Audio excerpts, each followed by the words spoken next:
¿Recuerdan? ¿Reconocen aquel momento en el que no somos ni niños ni adolescentes? Esa especie de transición marcada por cambios físicos, emocionales, psicológicos, que muchas veces pueden ser confusos, desafiantes. Eso que llamamos pubertad. Y en medio de hormonas, amigos y descubrimientos, en medio de eso, la sexualidad. ¿Qué pasa en esta etapa? Soy Gustavo Rey y te invito a hablar con la educadora sexual Paola Muniz y la directora del Colegio Inglés Aileen Consolandich para poder dar ese primer paso. Dar el primer paso es un podcast del Colegio Inglés para brindar información de actualidad a familias de niños, niñas y adolescentes.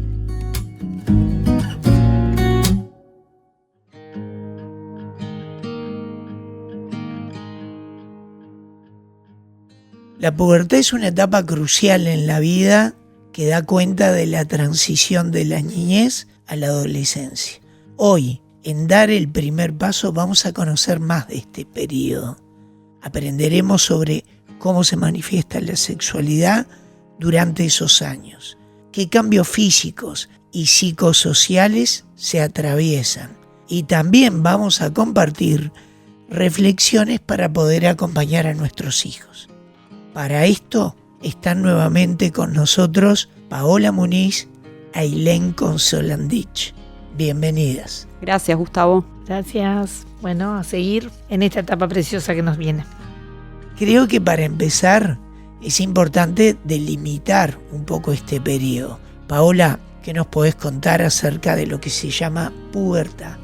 Cuando hablamos de pubertad, estamos hablando de una etapa de transición de la infancia a la adolescencia. Es una etapa en la que ocurren cambios, principalmente a nivel del cuerpo, producto de la maduración de las glándulas endócrinas, de órganos que producen hormonas, como los testículos y los ovarios. Es un momento donde además comienza la producción de espermatozoides y de ovocitos u óvulos. Por lo tanto, se da inicio a la etapa fértil o reproductiva de la persona. Y estos cambios traen como consecuencia también modificaciones en lo que son las emociones y en lo que son aspectos vinculares de las personas que transitan la pubertad. Los cambios comienzan a suceder entre los 8 y los 13 años. Es fundamental transmitir de que no le pasan a todas las personas a la vez, ni que ocurren todos los cambios juntos, sino que eso va a llevar su tiempo y que cada organismo va a tener su proceso. Y en general los cambios suceden antes en las niñas que en los niños. O sea que hay variaciones. Hay variación, exacto. ¿Sí? Entre chicos y chicas. Sí, exactamente. ¿Y cómo influyen las hormonas en los cambios que experimentan los adolescentes durante la pubertad? Debe ser difícil explicar, los cambios hormonales. Los cambios físicos capaz que los vemos. ¿Los hormonales? Bueno, primero que nada, capaz que podemos comentar qué cambios en el cuerpo producen esta producción de hormonas sexuales. Se llaman así justamente porque son las hormonas que diferencian a los sexos, ¿no? A los cuerpos de varón y de mujer. Entonces, dentro de los primeros cambios de la pubertad empieza a generarse la transpiración con olor, por eso es importante también en este momento hablar y hacer hincapié en la importancia de la higiene, en el cambio de ropa, en el uso de desodorante. También puede aparecer granitos, acné, que eso también empieza a preocupar en la imagen que devuelve el espejo, en el autoestima, en cómo me van a ver los otros. Y bueno, después aparecen vellos en partes del cuerpo que antes no estaban, entonces aparece el vello púbico a nivel de los genitales, aparece el vello a nivel de las axilas, en los varones particularmente puede empezar de a poco a desarrollarse también el vello en la zona del bigote, de la barba y bueno, a nivel del tórax. Después hay algunos otros cambios que son de repente los más conocidos, como la primera menstruación o menarquia, ¿sí? Que la edad esperada es entre los 9 y los 15 años, entonces bueno, es importante también entender de que este proceso puede llevar de manera más temprana o más tardía. Y en los varones, por ejemplo, los testículos ya están maduros, entonces comienzan a aparecer las primeras eyaculaciones, ¿no? Y en general son eyaculaciones o poluciones nocturnas, que a veces les da mucha vergüenza, y también es importante poderles transmitir que es una parte esperable de su desarrollo y que eso significa que su cuerpo está funcionando bien. Claro. Y en la pubertad, recién lo nombrabas, la autoimagen, la autoestima, ¿tiene un impacto muy fuerte?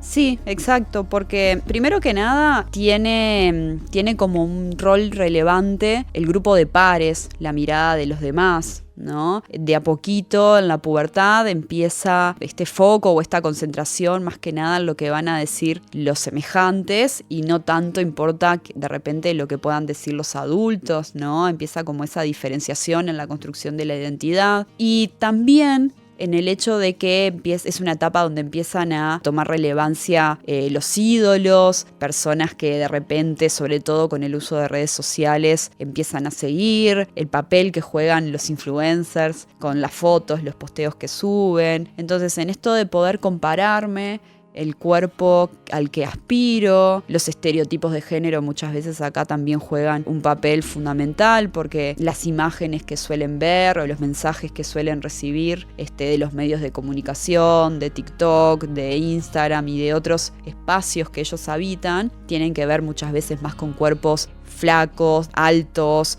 muchas veces curvilíneos cuando son mujeres y con músculos cuando son varones, entonces cuerpos hegemónicos y que eso de alguna manera como que genera preocupación y esta idea de que bueno, este es el cuerpo que de repente quiero alcanzar, ¿no? Y están en un proceso de descubrir su cuerpo que está cambiando y que muchas veces les resulta ajeno.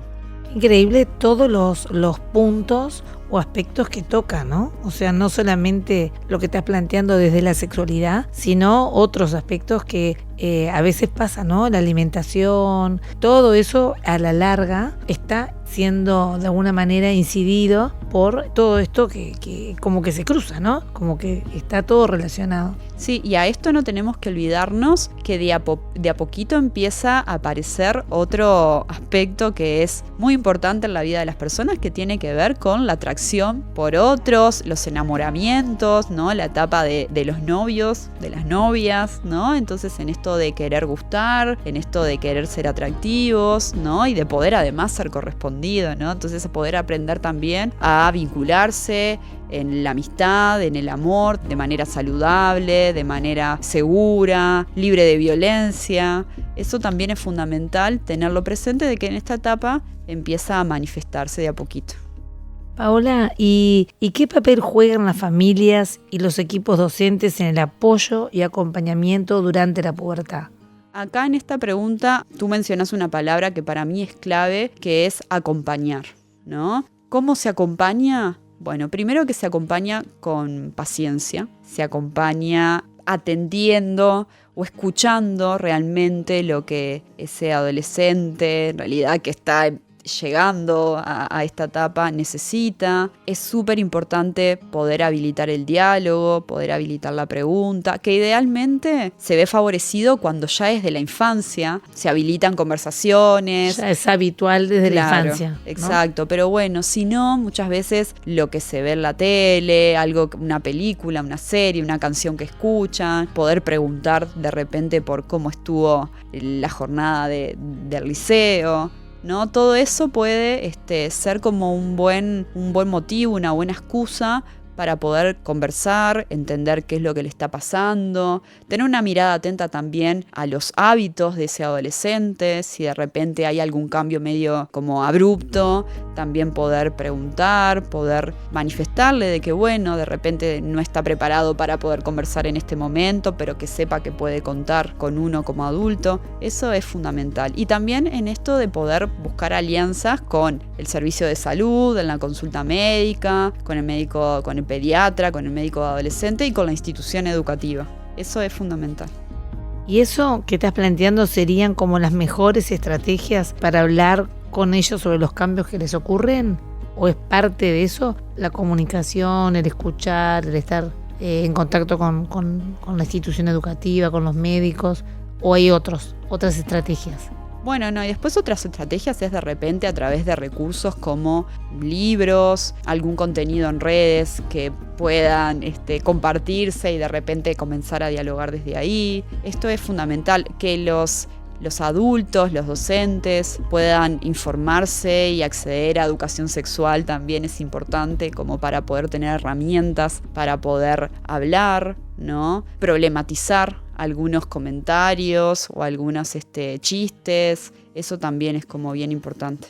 Y en relación a cómo acompañar, no quiero dejar de mencionar la importancia de la comunicación, ¿no? Una comunicación que sea clara, una comunicación que sea amable, libre de prejuicios, cuidadosa con las palabras, ¿no? Por ejemplo, si vamos a establecer una conversación sobre cómo se siente una chica con su cuerpo, porque de repente vemos que está comiendo menos o está como muy preocupada por querer hacer ejercicio o por su vestimenta. Bueno, tener como cuidado con las palabras que elegimos, poder elegir términos que sean libres de prejuicios, no hacer comentarios poniendo adjetivos como en esto de qué gorda que estás o de repente deberías comer menos, ¿no? Porque muchas veces eso puede reforzar también el vínculo negativo que puedan llegar a tener con el cuerpo, o incluso cuando uno mismo también hace como mucho hincapié en la importancia de verse de una determinada manera, también ellos ven que para nosotros eso es un valor y muchas veces lo reforzamos en cómo se siente. Sí, me parece que ahí el adulto es fundamental, pero sería ideal que ellos mismos encontraran la forma de comunicar todo eso de la mejor manera posible. Te digo entre sus pares, ¿no? A veces los pares dicen cosas, creo que no siempre con intención de dañar al otro, pero dicen cosas que el que está sensible lo siente mucho y va muchísimo por ese lado que estás contando, ¿no? No entra dentro de la categoría de hacer, no sé, maldad, sino que lo nombran y va como haciendo mella y generando toda una postura frente a esto que estamos charlando. Aquí como adultos a mí me parece que tenemos como el privilegio de poder ayudarles a pensar que las palabras son muy poderosas, ¿no? Y que lo que decimos, dicho está.